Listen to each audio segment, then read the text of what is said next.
Good morning, bonjour, buongiorno, and welcome to my nuclear teaching of Tuesday. What is it? Tuesday, June the 13th, 2023. As always, independent, knowledgeable, inspirational, because nuclear is the best we have. We know it since 60 years. It's all about energy density. It's not an opinion, it is science. So, welcome. Good news about nuclear in the European Union. The Olkiluoto nuclear power plant in Finland, the biggest nuclear power plant, 1600 megawatts since the closure of German nuclear power plants a couple of weeks ago, provides 15% of the Finnish electricity, 24/7, reliable. Not only that, but also has caused a dramatic drop in electricity prices, 75% in Finland, because there's much more clean, reliable supply of electricity thanks to this one nuclear power plant. So that is good news. Second, Prime Minister of Denmark is pro-nuclear. Nuclear has not been yet present in Denmark, but it might be. Third good news is that France, led by Emmanuel Macron, is leading a pro-nuclear coalition of 16 member states that actually fight to transform the Green Deal into a clean deal. That is to say, nuclear has to become part of the clean energy mix in the EU without any restrictions. So not only solar, wind, geo, biomass, but also, and actually most importantly, nuclear. So nuclear is sort of coming back. So that is very good news. What I actually wanted to teach today is that with that good news about nuclear, the sort of sensitivity around waste and around safety is sort of slowly disappearing. But a theme that returns regularly in the media is cost. Nuclear is expensive, one says. Well, it depends. First of all, if we, like in the 70s, build nuclear plants at scale, so we built actually the whole fleet of 450 MPPs within 20 years. France did it, the States did it, Germany actually did it. That realized actually the lowest energy prices all over. So if we build them at scale and we build them fast, we can build them within 4 to 5 years, and that's okay. China does it right now. The other thing is that compared to renewables, so solar, wind, geo, etc., so all low energy density, small units of energy, the amount of steel, concrete, cement and other natural resources is per unit of produced energy is for renewables about 10 times higher than for nuclear. It's all about energy density. Read my post, I've explained it many times. So that means that there's actually per unit of energy produced much less capital than in nuclear than in renewables. Yes, that's one thing. So the only thing is that we need to build them fast, because it's the cost of capital that actually determines the price of nuclear. Yeah, the cost of capital.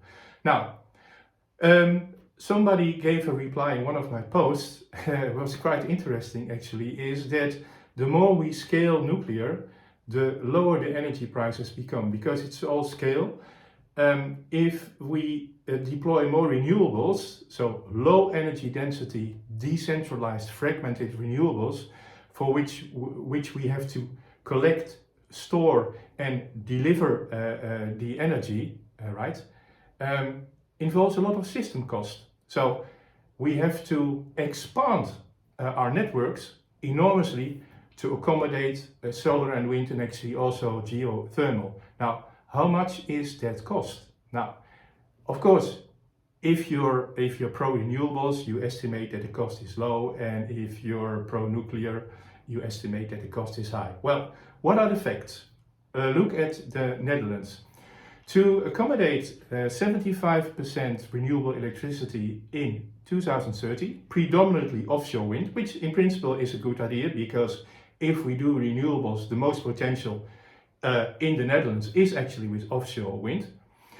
The main grid operator, TenneT, has calculated that to accommodate these intermittent renewables, so collecting it all, storing it and delivering it when it is needed, right?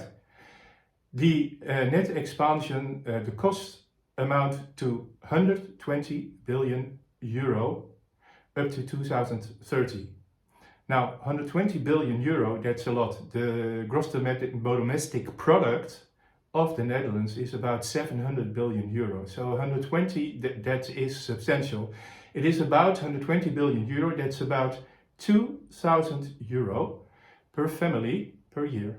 2,000 euro per family per year. So that is actually the system cost that still is needed to accommodate intermittent solar and wind only. So we're talking only electricity. So that is a lot. Now compare that to the subsidies given the last 20 years to deploy solar and wind. The subsidies amount in total over 20 years about 50 billion. You have to believe that for me. I know it. I've worked on it. It's something less than 0.5% of GDP per annum. So cumulatively, it's about 50 billion, which was already spent on intermittent renewables in the Netherlands in 20 years' time. Now, the system cost actually added to that, TenneT now has actually demonstrated, is 120 billion. So it is actually twice the subsidy that was already used.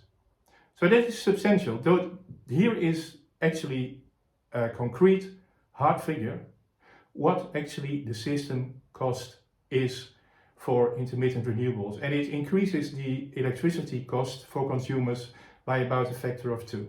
Whilst if we would build 10 nuclear power plants without any additional system costs, because we can integrate that in our current centralized electricity system, there are no system costs. So 10 nuclear power plants would actually provide 100% clean energy. So think about it. This was my teaching of today about the system cost of renewables evidenced by TenneT itself, right, compared to nuclear. So I hope you enjoyed it. I look forward to your comments. And for now, I say, as usual, save the planet, build nuclear power plants, the more, the faster, the better. It's not an opinion, it is science. So, have a great day, see you next time, ciao, alla prossima, ciao ciao.